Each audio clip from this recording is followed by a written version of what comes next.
All right, welcome into the Detroit Lions News Podcast. I'm your host, Joe Chap. We are going to be talking about all the things Detroit Lions. And look, um, there's been a lot of changes in terms of my life. So there's going to be a lot of difference.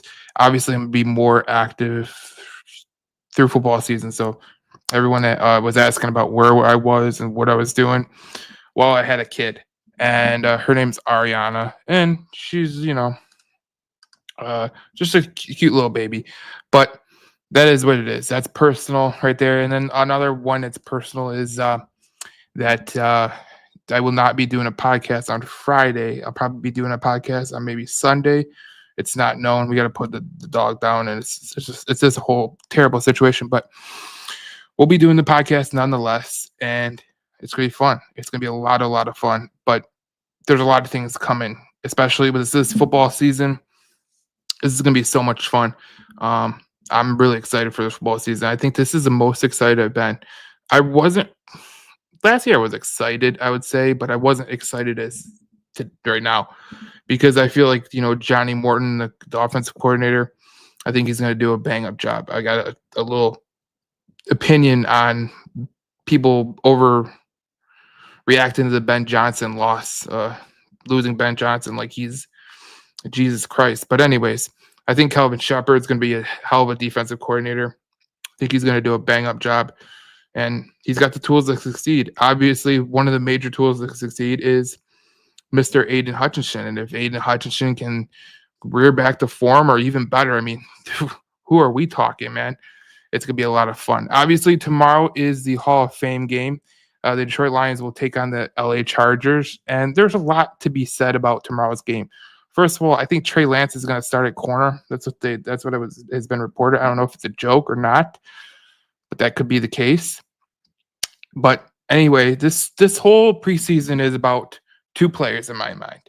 It's about the backup quarterback position and finding depth at edge. There's some players that we're going to get into that I love. Isaac Awuku, Mitchell Gude, Nate Lynn. Nate Lynn had a bang up preseason last year until he got hurt. And Awuku, he was a rookie and undrafted, and he kind of struggled out of the gate, but he looked pretty good last year in the preseason too. So preseason is all about just getting the young guys, getting depth. Obviously the Detroit Lions needed every bit of depth that they could use last year. So it's going to be obviously not the most exciting game. I think everyone's excited for the first week when they play the Green Bay Packers, but nonetheless, it's football and it's the Detroit Lions, and this is the earliest they've started. I think the last time they had a Hall of Fame game was in 1990, in the 90s. I was born in 94. I know it was before that. I think it was 1991, if I'm remembering correctly. I think the Chargers, theirs was a couple, maybe I think 2002 or something like that. That's what I read. But it's a Hall of Fame game. It's really nothing to shake a stick about. It's just usually it's every year I watch the Hall of Fame game. Maybe this is my opinion, but every year you watch the Hall of Fame game, there's some kind of inclement weather that delays the game. So I'm hoping that the game does not get delayed at any point tomorrow, because last year got delayed, the year before got delayed, the year before got delayed. I think they've had 6 delayed games in a row at the Hall of Fame game. So hopefully no bad weather tomorrow. Hopefully it's just a smooth operating game, and we can get this game over with, because we got 4 preseason games this year, not 3, 4. I think we're going to need to use every bit of those 4 preseason games, because the backup quarterback position is up for grabs. Defensive end at the depth position is up for grabs. The cornerback depth is up for grabs. And you got a lot of things that are percolating. Linebackers like Pittman and Duran. There's a lot of people that are just, they're going to be fighting for jobs. So that's the major point of the preseason. And you got 4 preseason games, and I don't think you're going to see any of the starters at any point. You wouldn't even risk it. And I think anybody that has like a bruise or they got a headache, well, you're out to the preseason. So out to the regular season. So that's the way this whole thing should work. But you never know. Obviously, tomorrow, Tyleik Williams will not play. Tate Ratledge will not play. So Very interesting. We're gonna see about the depth. I have a couple guys I'm gonna showcase that I'm looking forward to because they could be used in a regular season game, no matter how you put it. So that is that. That is the opening to the show. So let's get started. Obviously, there's been a lot of chatter this week about Hutchinson, and I think this is a guy who, if we want to be just bang on with what we're trying to say, this guy Hutchinson has been. They say he's getting better just at practice. Dan Campbell spoke to it. Um, all these guys are speaking to it. I mean, I'm reading a Colton Pouncey article, and he's saying Hutchinson beat Sewell in Tuesday's practice and has gone toe-to-toe with Sewell and won throughout training camp. The most notable takeaway here is that Hutchinson looks phenomenal. There's no rust, no hesitation, no restriction in place. He looks like the guy who led the league in pressures, sacks, and win rate before his injury. And I'll tell you what, man. If Hutch is anything close to what he was before his injury, we have a huge. Uh, that's something that you can't replace. I mean, last year when Hutch went down, you kind of thought they could put it in place and they could survive.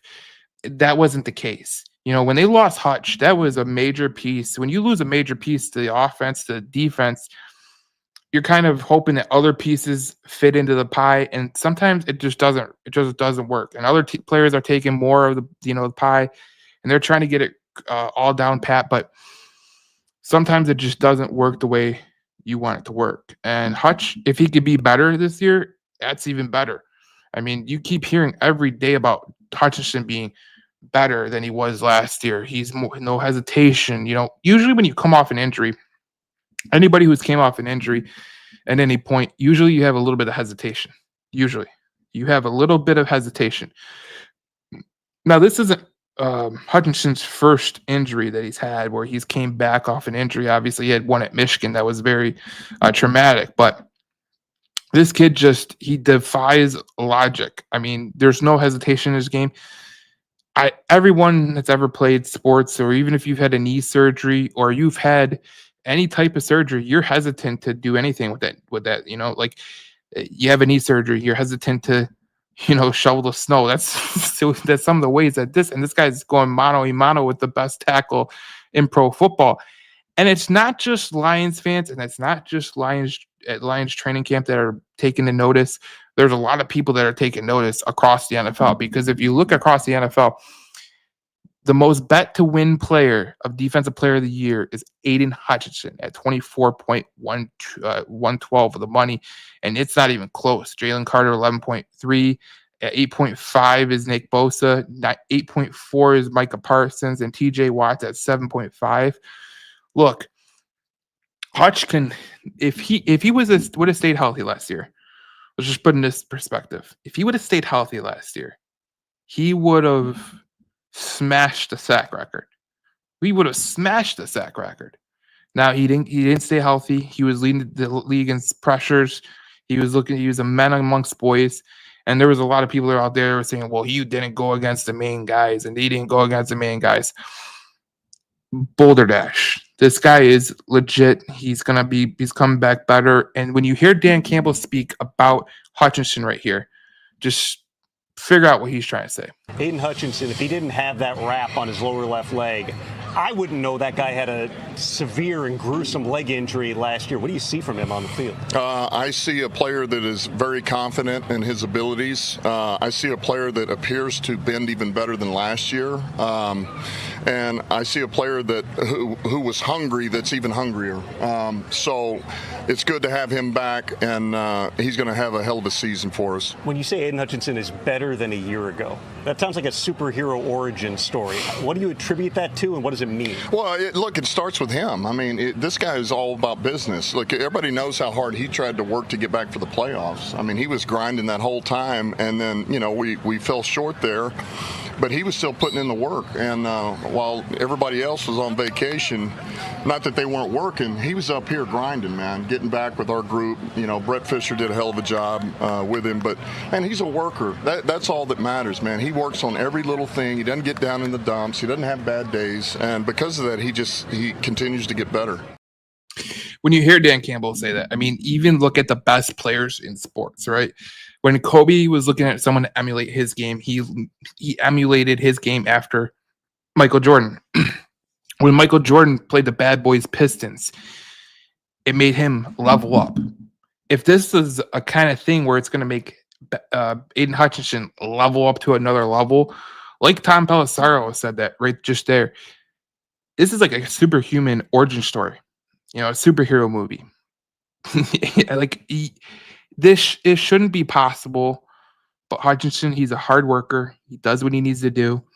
He's a hell of a player. And we're really lucky that we got him because, there's a lot of defensive ends, pro football players out there that they're not willing to put in the work. They're not willing to, sacrifice. They're not willing to make the necessary, strives to get better. They're not willing to put in the work like he is. I mean, how many defensive ends across the NFL are holding out right now or, holding in? Hutchinson's not worried about that, and he's going to get paid. Rap Sheet was on the Dan Patrick show. He says, my sense is he was going to be less about Mike Parsons. Aiden Hutchinson is in talks for a new deal with the Lions. Maybe that happens, and then Micah goes. Hutch never complains. He never does anything wrong. He just goes out, and he's a football player.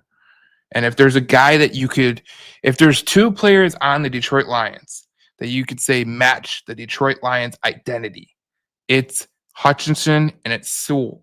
And you can go St. Brown. Like there's a lot of guys on this roster that when you think about them and you think about what they're able to do on a daily basis, what they're able to put in, the work that they're put in, you don't get many players like this, man. There's not many players like St. Brown out there that he don't get the ball and he pouts. St. Brown don't do that. Sewell, he goes out there and works, and he's a bad MFer. And then you got a guy like Hutchinson. I mean, he comes off a gruesome injury. He was trying to get back for the playoffs. Obviously, that didn't work out, but just that level of dedication to try to get himself back is very, very warranted. I think that's the most important thing about that. Like you just don't see football players like that anymore. It's a day and age where me, and you got guys that are just team. And that's a credit to Brad Holmes. It's a credit to Dan Campbell. But most importantly, it's a credit to the players because they don't have to be like that.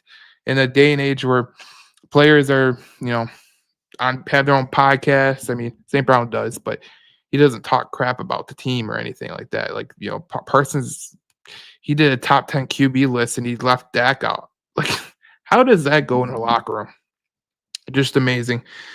But, Hutchinson's come back better than ever. Obviously, being, have the most money on you for Defensive Player of the Year. They're going to get rumored that you're going to be the highest paid guy. And look, you're hoping that he comes back and there's no hesitant, there's nothing. And from the looks of it, there hasn't been any hesitance from him. And he's doing a damn good job at doing what he needs to do because it's not easy to do what Hutchinson's doing. It's just not. All right, let's move on. Obviously, if you have a comment, you can leave it in there. We'll talk about whatever you guys want to talk about, but we're gonna do more, obviously. So here's the deal. I listen to sports talk radio, Sirius XM. I like NFL. I like Moving the Chains. I like some of the NFL series shows, and I was listening to one of them, and I forget who it was, and they brought Ben Johnson. They brought up the Detroit Lions offense, and they said, this guy Ben Johnson, he's the reason for their success. It was a guest they had on, and he said that Chicago is going to do so much better because they have a guy like Ben Johnson. And I was just sitting there, and I'm like, did this guy even watch the Detroit Lions? Like, he was basically saying that Dan Campbell is a meatball, all that jazz. So it's like, am I reading this right? So I believe that Ben Johnson, if you were to tell me who's going to be the better coach, who's going to be the better offensive coordinator. I would tell you who would be the better head coach out of the coordinators. The offensive coordinator, Ben Johnson, the defensive coordinator, Aaron Glenn. And I can make the case for you that Ben Johnson is going to be worse than Aaron Glenn. And I just look at the way that Aaron Glenn leads. Look what he did last year. Just look what he did last year. He had a bunch of guys off the streets. That Green Bay game, he was starting Quan Alexander and Jamal Adams. I mean, that would have been cool in 2015, but geez, we're in 2024, 2025, and he's starting Jamal Adams and Quan Alexander. Just amazing. But Ben Johnson, there's been a lot of talk about Ben Johnson, like a lot of talk. And, from JMO,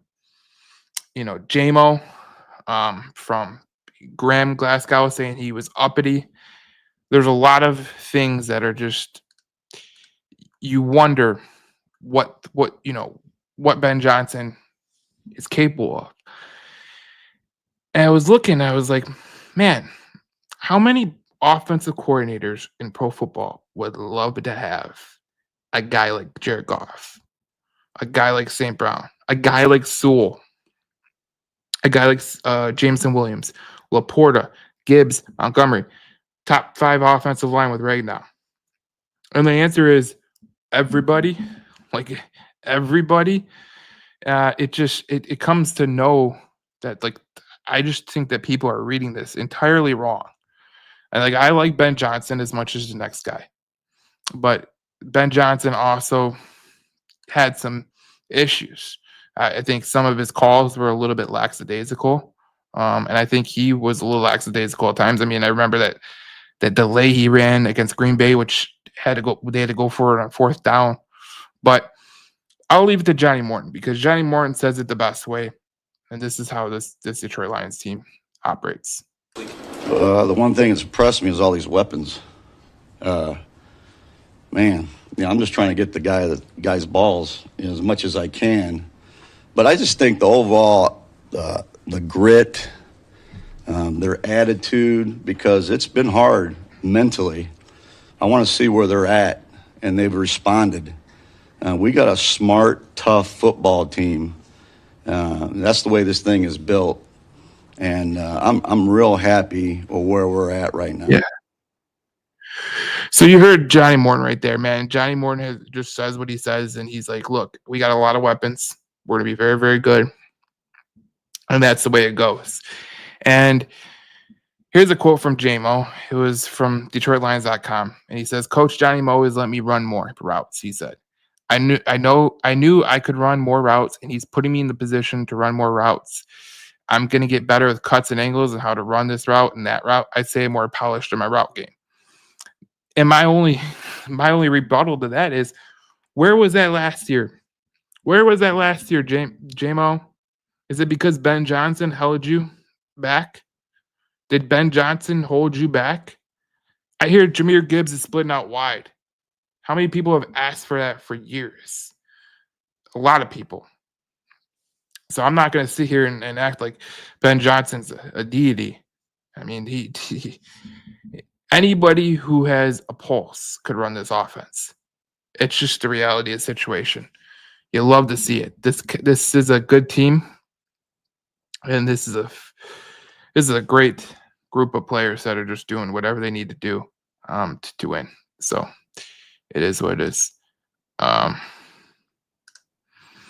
So Ben Johnson, I mean, that's what I felt, man. Ben Johnson was doing a good job, but for everyone that they're saying like, oh my God, this is going to be the worst loss of all time and all that jazz. I don't believe that one bit at all. But we'll see what happens later. But just a total. I mean, who wouldn't want to coach this offense? Where you got a guy like Jahmyr Gibbs and Montgomery and St. Brown and Williams and Patrick and Laporta and maybe Isaac Tesla. It's going to be very, very interesting moving forward for this team, because I think Johnny Morton's going to do a damn good job. And remember, Johnny Morton has a philosophy, and this philosophy is very simple. He loves sound decision making, which Goff has. He loves explosive plays, which JMO, St. Brown, Laporta, Gibbs, and Montgomery could do. And he loves excelling on third down. His big play alert is plus 16 yards in the pass game, and his run is plus 11. And when you think about the pass game, and you think about 16 yards is like his main passing big play alert. I mean, Johnny Morton is gonna love JMO. I mean, you hear it all the time. I mean, Hendon Hooker even said it about practice, like they're stretching the field more. You know, I felt all along that if you give JMO routes, like you don't even have to give him these precise routes.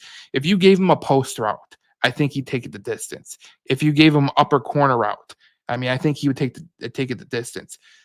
There were routes that should have been used by JMO that were not used by Ben Johnson for whatever reason. And JMO's loving it, man. I think we're about to see the best JMO that you could possibly see. JMO is a hell of a player, man. He's really came into his own. Everyone's talking about he's grown in leadership and all that. He's going to be fine. But I really think that there was restraints put on him the last couple years with Ben Johnson. And the first year, I get it. It's warranted because, you know, he was coming off the suspension. Probably didn't know the playbook is good. Probably didn't have a really good rapport with Goff until the end of the year. But last year should have been full steam ahead, man. And it just felt like they just put JMO on a fly route or a reverse. Like, thank you very much. And then Ben Johnson did that stupid play where he did a reverse pass with JMO. Like, yeah, I want the ball, a pass play in the hands of JMO on a third down. What an iconic, dumb moment by Ben Johnson. Just more of the same by Ben Johnson. I've never been a big fan. Everybody who has followed this podcast at every given time, they can tell you, I'm not a big fan of Ben Johnson. I really never have been a big fan of Ben Johnson. Matter of fact, Ben Johnson as a coach, he might be a good offensive coordinator, but I do not think he's going to be a good head coach. I think Aaron Glenn's going to be the better head coach, and I can tell you why. Aaron Glenn is a culture builder, kind of like Dan Campbell. And, you know, we see it all the time throughout at the NFL where, you know, some guy that he's really good and he's a good play caller and all that jazz. And then he goes to a system or goes to a team where he's got to rebuild that team. And he never does. We've seen it with Patricia here in Detroit. We've seen it with Josh McDaniels from the Patriots. Pretty funny when you don't have Brady. Pretty funny when, you know, you don't have that Patriots defense. We've seen it all over the NFL where coaches have gone to different places and they have not looked the same because they didn't have the same offense. I mean, Mike McDaniel in Miami, he looked so great in San Francisco. And then when he gets to Miami, they're a soft-ass team. They might be fun offensively, but they're soft. And you know, he's facing the uphill battle to save his job. So just because you could call plays on offense or defense does not mean you're going to be a good head coach. You know, Chicago fans, they're like, oh my God, we're gonna have the next iteration of the Bears. Well, I mean, he's calling Luther Bolden out, your rookie, for what? I don't understand. You know, look how Dan Campbell handles the rookies compared to Ben Johnson already. You know, if Ben Johnson was smart, he would have took the keys like what Dan Campbell does. You know, Dan Campbell protects his players. Dan Campbell makes sure that, you know, all his players know that he has their back. He doesn't go talk about them to the media. He just makes he'll say it to them in private, but if he needs to, like with Jared Goff, he said it to the media, is like, look, I need a quarterback that can't turn over the ball. That's what the difference between a good head coach and a bad head coach is. You protect your players and they play for you, man. That's why Dan Campbell has been so successful in Detroit. And that's why I think Aaron Glenn's going to be successful in New York. And that's why I don't think Ben Johnson's going to be successful in Chicago.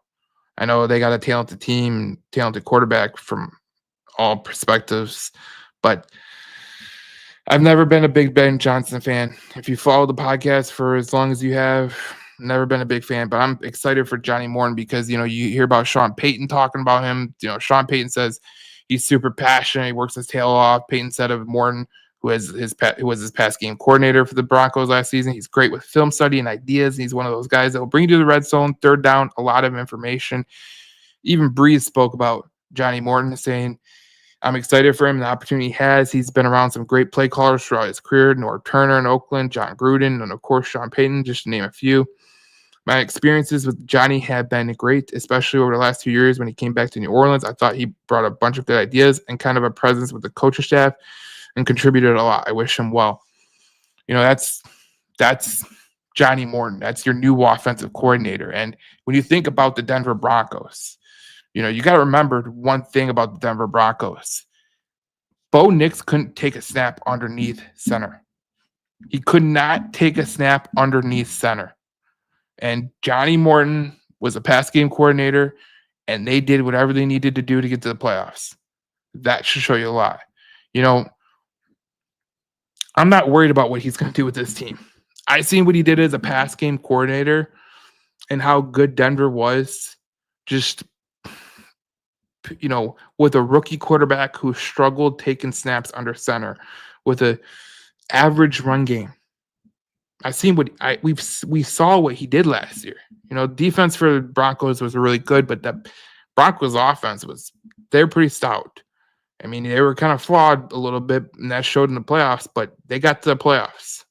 I mean, there's not many people that would have said, I think the Broncos are going to make the playoffs last year. No one would have said that. But like I said, I think Johnny Morton's going to be a hell of a coordinator for this Detroit Lions team. I think it's overblown that people are saying that Johnny Morton, Ben Johnson leaving is some overblown thing. Because, look, Ben Johnson could do whatever he wants in Chicago.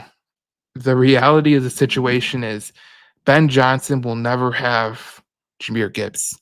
He will never have Dave Montgomery, St. Brown, Sewell, Decker, Mahogany, Jameson Williams, Laporta.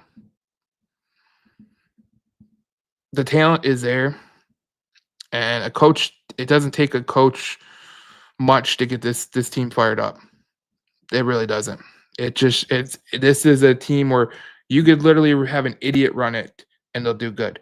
I mean, look what Matt Patricia did with the Eagles offense. They still made the playoffs, which was a grace from God. But they were nearly undefeated with Matt Patricia as an offensive coordinator. Think about that. When you have talent wins. And you could be the most idiot coach and still put together a good roster and still go the right way. But Johnny Morton's scheming up some stuff in the lab. He said that early in a press conference this week. And I have some feelings that we're going to see some nice stuff from the Detroit Lions. I just love the whole aspect of just sitting in my laboratory by myself and, trying to dissect the defense. I think that's fun. I hope he dissects a lot of defenses here with the Detroit Lions. And it came from a report from NFL Network that the Detroit Lions they're not going to miss a beat. This is Stacey Dales from the NFL Network reporting on this. This thing has become a well-oiled machine with Dan Campbell. Yeah. And people are talking habitually about the coordinator changes, right? You lose Ben Johnson, and all of a sudden Johnny Morton steps in. You lose Aaron Glenn, and all of a sudden Kelvin Shepard steps in. Zero drop-off. Same personnel in many respects, and obviously they've added some pieces, but they feel really good about the continuity, and they feel really good about how fine-tuned this thing is. I was talking to somebody in the league who was here at the start of camp, and when you look at some new regimes around the NFL and you consider this regime, Dan has this thing marching in a really strong and very directed, very intentional sort of flow. And so you hear that from Stacey Dales. She's an experienced NFL reporter. She's got connections all over the NFL. And you go, the key takeaways should be here. Dan Campbell is the Detroit Lions. The Detroit Lions run through Dan Campbell. Dan Campbell is putting together this team. Dan Campbell, we seen what happened when Dan Campbell didn't like the offensive coordinator, Anthony Lynn, fires him. Soup. When he didn't like some of the secondary guys, fired him. Soup. It just goes to show you, this thing does not run through a coordinator. This thing does not run through players. Obviously, players help, obviously. But Dan Campbell, the head coach, is going to do what he needs to do to win football games. And that's what Dan Campbell is best at. Dan Campbell does what he needs to do to help this team win. Whoever he's got to get in, whatever he's got to do, you can bet your ass he's going to do it. And that's why the Lions are successful. That's why the Lions will continue to be successful. And Dan Campbell's building something great here. And I know the last year didn't end the way that people wanted, but the best is yet to come. I guarantee that. So let's move on. Obviously, we have a big game with the Chargers. Not really. There was an update from the media on Josh Pascal. Obviously, he's injured right now. Shocker, I know. But this is the update. Dan Campbell says Josh Pascal is on the return to return in early September, but we'll need some practice time before he's ready to play. It doesn't seem like he'll be ready to go when the season begins. This is going to be the most interesting thing about this preseason is you got guys like Mekhi Wingo, Pascal. There's a couple more guys that could be ready to go, could not be ready to go. And the Lions are going to have to make decisions. Are we going to put this guy on the PUP list? Are we going to, iron it out? Because if you wait for these guys, like if you wait for Pascal, let's say he's out for 3 games, you lose that roster spot. So this is going to be very interesting to see how Brad Holmes navigates this whole situation, because obviously Pascal was thought of that he was going to be a guy who could help out opposite of Hutch. He's hurt again, which is not shocking, to be honest. But it's going to be interesting to see how the Lions really craft this roster, because you could look at it a couple different ways. If they want to wait for Pascal, that means they think he's going to be back by week 4. And if he's not back by week 4, you lose that roster spot that you so badly wanted. I think that we will eventually see Pascal put on the PUP list and they're going to sign someone. That's what I personally believe. Because I don't think you're going to wait. I don't think you're going to wait for to see if he's going to be all right. Obviously, Coach Campbell literally said it. He's going to need some practice time before he gets ready to go. So that's where you end it from there. And I think that's where the Detroit Lions are going to have to make a critical decision with a couple players, mainly Mekhi Wingo and Pascal. If they're not going to be ready, you're going to have to figure out a spot. Either you're going to have to put them on the PUP list or you're going to have to waste that roster spot. And I think that's going to be one of the most interesting things, because if you do have a guy like, let's say Isaac Awuku, he goes crazy and he makes the roster. Do you put Pascal on the PUP list to get that roster spot and let him do it during the regular season? Or if Nate Lynn goes crazy, or if someone else goes crazy, or maybe he signs a Darius Smith, that would be fantastic. But the reality of the situation is the Lions are going to have to make a couple critical decisions coming up about the roster. We all know Hutch is going to come back. You don't have a McNeil until maybe late October, November kind of thing. We know Anzarike is out for the year. So these roster spots that are, obviously McNeil will be again on season IR. That's going to open up a roster spot. Same with Anzarike.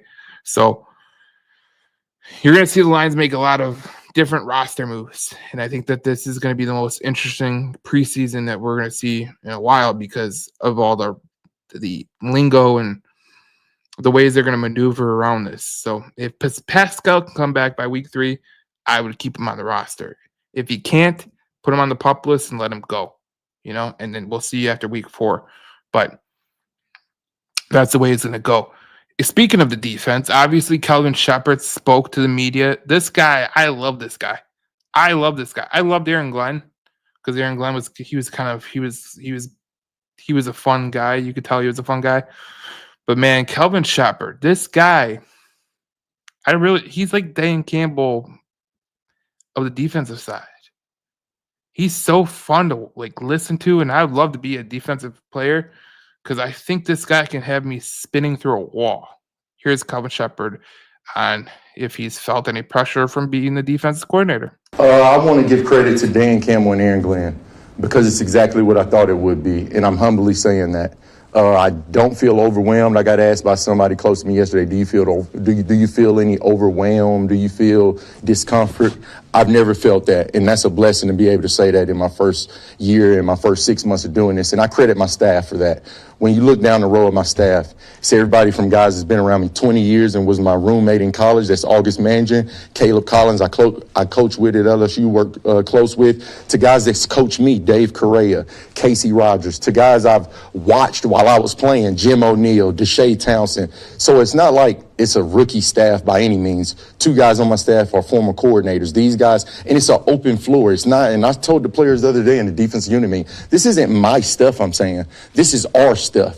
So I'm not ever going to stand up here and say like I'm some genius guru and I invented football. I allow my staff to have ownership in their respective positions. I allow input from everyone from top to bottom. And if there's a why behind it, it's going in. And these guys know that. So I think that allows them to work harder. The trust is there. There's no looking over your shoulder. I don't have to go in position rooms and wonder what's being said. I know it's one voice. And when you have that level of comfortability within your staff, I'm able to do more of my coordinator stuff versus looking over people's shoulders. So I just want to give a lot of credit to my staff. Look, this guy, he speaks absolute, just, he's all team, man. You know, he's all like, I love my guys. I love my secondary coach, my linebackers coach. He spoke glowingly about Sean Dion Hamilton. And we remember Sean Dion Hamilton because he was on the roster a couple years ago. So again, this goes back to the way Dan Campbell has designed this thing. He wants guys as coaches, as players that are team-oriented guys. That's the way Dan Campbell has built this thing. And when you hear a guy like Calvin Shepard say what he's saying, and he wants dogs, and he wants this, and you know, you hear Casey Rogers talk to 97.1 Ticket. You hear all these guys talking, and you're like, man, this is a good coaching staff. We are gonna see Calvin Shepard leave to be a head coach at some point. At some point. And even Steve Spagnuolo, the Kansas City Chiefs defensive coordinator, said this about Mr. Calvin Shepard. He said, Spags on Shepard, to me, Calvin Shepard will be a head coach in this league, in my opinion. And this is a guy who is a former head coach. Now, it didn't work out in New York, but he's a former head coach and he's a defensive coordinator that's a hell of a defensive coordinator for the Chiefs. And he just does a damn good job. And that's what you love to see. Now, Calvin Shepard, he has a coaching philosophy, effort, unity, and relentless. And I love it. That's the way defenses should be. Effort, unity, and relentless, because it doesn't just take one guy to get the tackle. It takes 3, 4, 5. Get all the heads to the ball you can. And that's what, Calvin Shepard preaches. And that's why, look, I think Aaron Glenn's going to be a big loss. I don't think you really, a guy like that who did what he did with the Detroit Lions, where they were missing this guy and they're missing this guy and they're missing this guy. And he just went ahead and they got to 15 wins with a hodgepodge defense. I think you will, most teams would be like, oh shit, we just lost the good coordinator. But Dan Campbell knows the pulse, man. If that's one thing I can know about Dan Campbell, if he doesn't like what he sees, he'll make the hard decision. We all know Dan Campbell is capable of making those decisions. So he's not going to stress out about it, and I'm not going to stress out about it, because this is a damn good team, and it's going to be fun to watch this team this season. All right, let's get to the players that I want to watch for tomorrow, because I think this is the most – how do I say this? I think these players need to perform. Let's go with need to perform. You see Hendon Hooker right there. This guy's got to perform. Hendon Hooker has to perform. This guy, you need a backup quarterback that can back up Goff. If Goff ever takes if you watch quarterback, you've seen that he was hurt last year, and unfortunately for Detroit, they didn't really have a backup. They brought the Bridgewater in in the playoffs because why? I don't know. But this is Hooker's time to shine. And I love Hooker because he's a volunteer and I love the Tennessee Volunteers. But it's his time to shine, man. So he has a lot to prove in this game. And he's got 4 preseason games to prove it. Unlike other years where he's got 3. And I think that him and Kyle Allen, they're going to take turns first half, second half, first half, second half.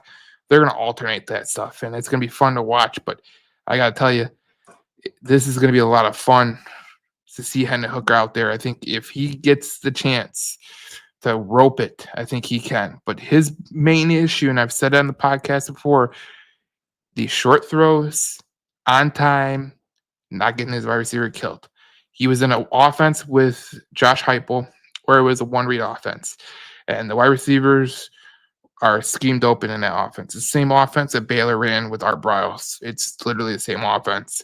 And Hooker looked good in that offense, but Joe Milton did too with the Tennessee Volunteers. And Hooker is a professional kid, does a damn good job, but he's got a lot to prove. And these are my guys that have the most to prove in this game, in this preseason.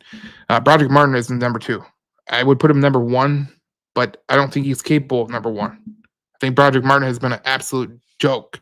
I mean, you think about all the defensive injuries last year that they had, and Broderick Martin couldn't even crack the lineup, couldn't stay healthy. Just a major disappointment from Broderick Martin. I thought Broderick Martin was going to be so much better.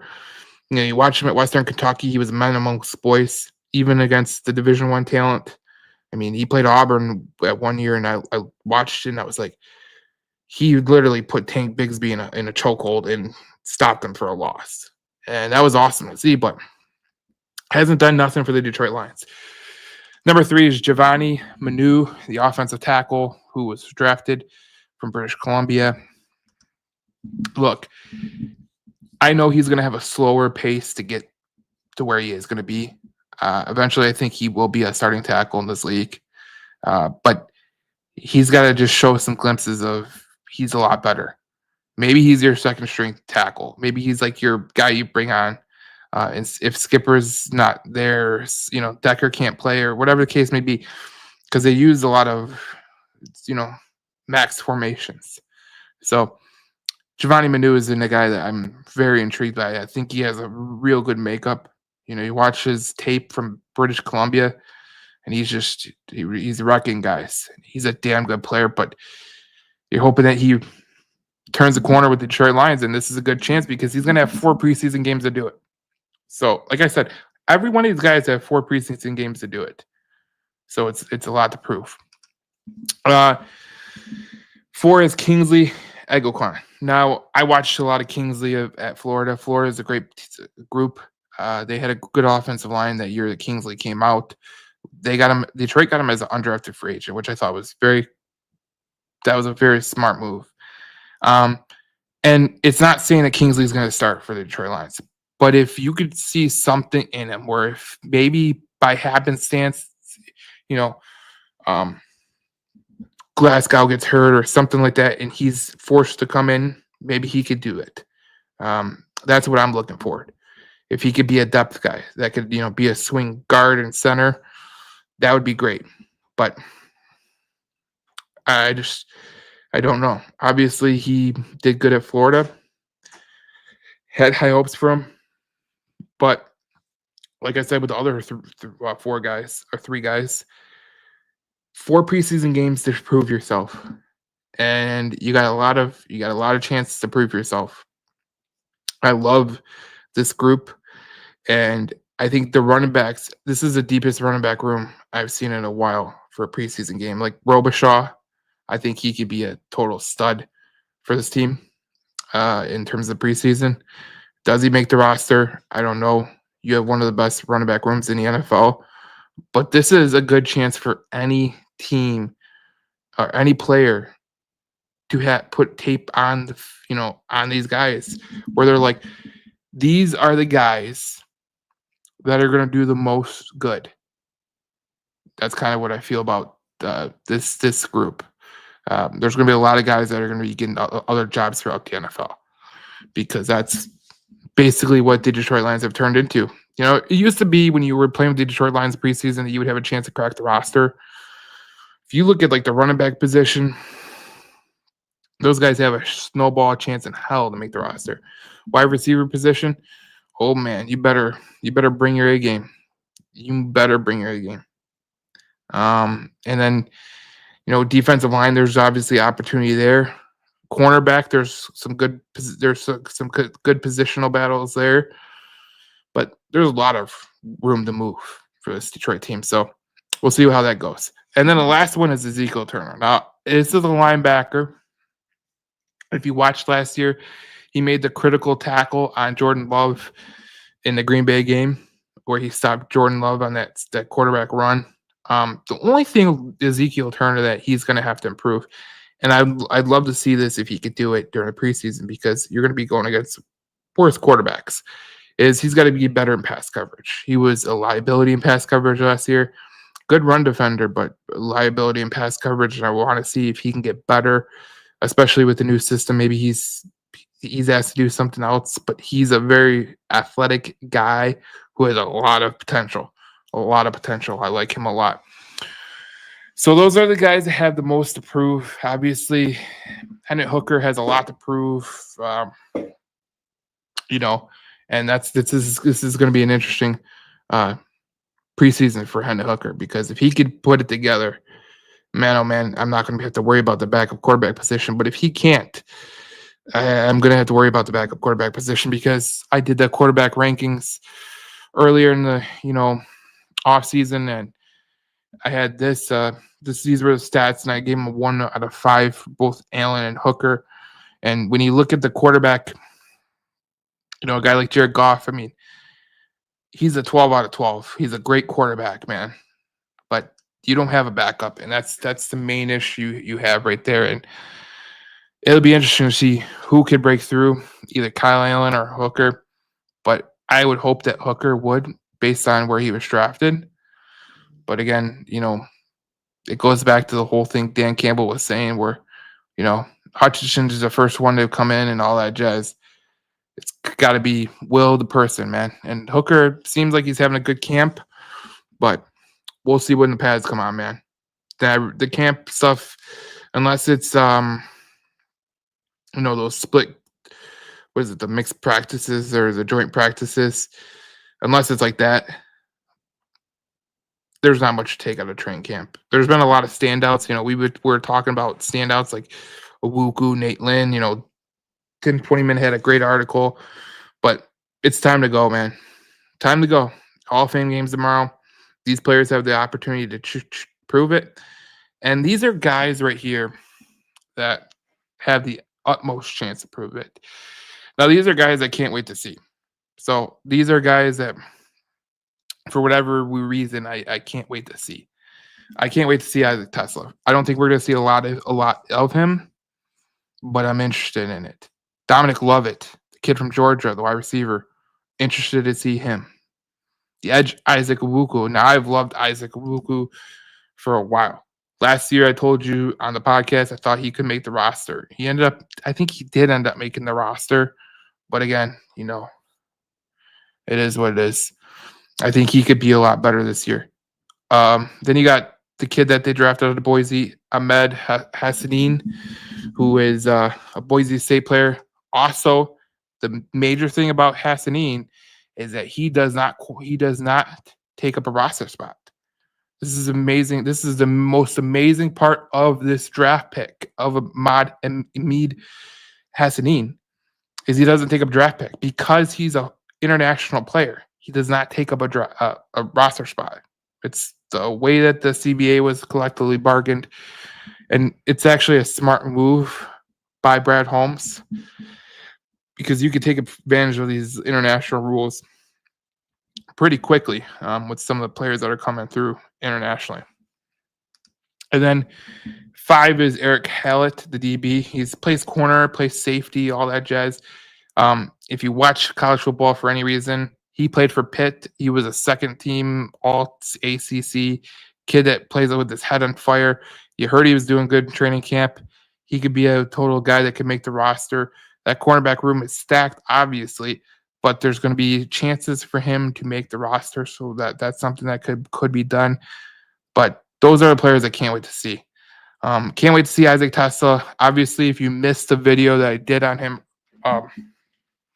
just a couple days ago, I had a scout tell me that he's the classic diamond in the rough, and he compared him to Puka Nacua because he said the production wasn't the same, and he was going against SEC corners and all that jazz. So when you look at the sizes of those guys, 6'4", 6'2", they're around the same weight class, and like I said, this kid you really look at that yards per catch at Arkansas. I mean, he has a really good. He could be really good, and his quarterback Taylon Green. There's one thing about Taylon Green, he's a hell of a quarterback. He might be a first-round quarterback this year. That's what that scout said, because he has an arm. But the thing about him is he always looked at the other Arkansas wide receiver, Armstrong. Armstrong led the SEC in targets and receptions. So that tells you that he has tunnel vision. If he would have went to Tesla more, or the kid, the slot guy, Isaiah, he probably would have had more touchdowns, Taylon Green, and Arkansas probably would have been better. But this is Isaac Tesla's, college year last year. This is Puka Nacua's last year at BYU. So you could see a little bit of a similarity in terms of Puka Nacua got 20 more receptions than Mr. Tesla, and he's just there in yards, almost 100. He's 100 yards away from passing him. I mean, just he could be a really good player right there. So Tesla is someone that I'm going to be watching for. Obviously, there's a lot to watch tomorrow. Obviously, if you missed the beginning of the podcast, I won't be doing the podcast Friday because we have some things going on.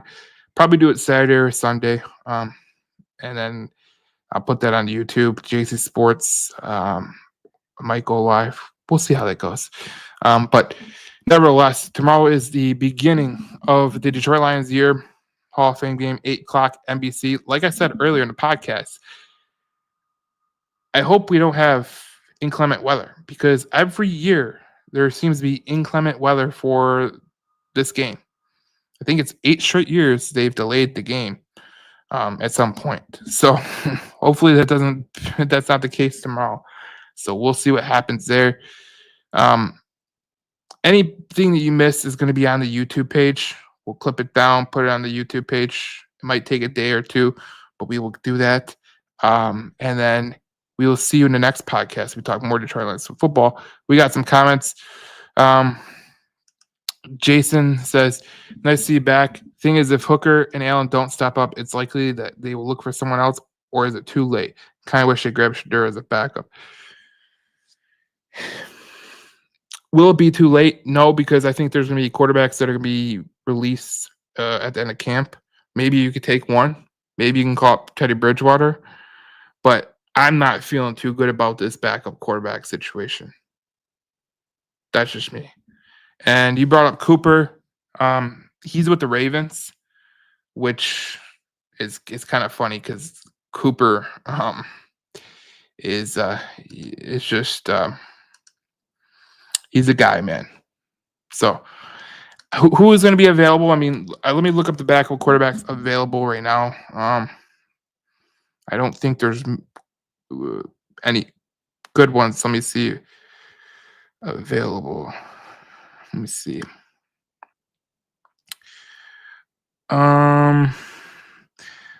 Carson Wentz is still available. That would be interesting, Carson Wentz, to be honest.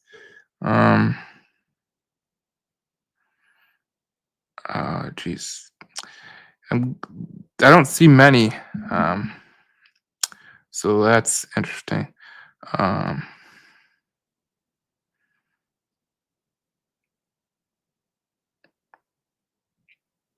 No, there's not many backup quarterbacks available. So they're going to either have to have Hendon Hooker step up, or they're going to have to wait for someone to get cut or make a trade.